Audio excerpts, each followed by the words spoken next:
Nous dirons que la GPEC répond à 4 principaux objectifs. Répondre aux obligations légales. Elle a aussi pour objectif la gestion des effectifs que l'entreprise va devoir adapter en fonction de son activité et de ses modifications et réorganisations. Elle va également avoir un objectif de performance et de compétitivité. Et le 4e sera de rendre l'entreprise attractive et également de la lui conserver. Pour remplir ces 4 objectifs, elle va s'attacher à travailler sur 4 aspects. La gestion des emplois, la gestion prévisionnelle des emplois, la gestion prévisionnelle des effectifs, la gestion prévisionnelle des compétences et la gestion prévisionnelle des carrières. C'est au travers de ces 4 aspects qu'elle va pouvoir remplir donc son rôle d'anticipation et de prospection sur l'avenir.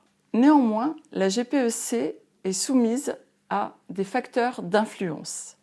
Donc, nous aurons des facteurs externes qui pourront s'apparenter à ce qu'on appelle le macro-environnement des entreprises, que vous avez vu dans d'autres cours, et les facteurs internes que l'on va appeler le micro-environnement.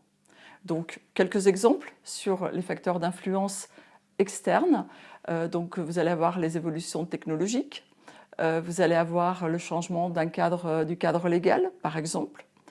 Et 2 exemples pour les facteurs internes, ça peut être une réorganisation, une fusion, une acquisition d'une nouvelle entreprise, une recherche de plus de productivité, une pyramide des âges que l'on voit se déséquilibrer par un départ à la retraite massif, etc.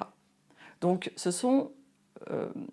elle a 4 objectifs que nous avons vus donc précédemment: gestion des effectifs, répondre aux exigences légales, améliorer la performance et la compétitivité et développer l'attractivité. Mais ces 4 objectifs peuvent être influencés soit par des facteurs externes, soit par des facteurs internes.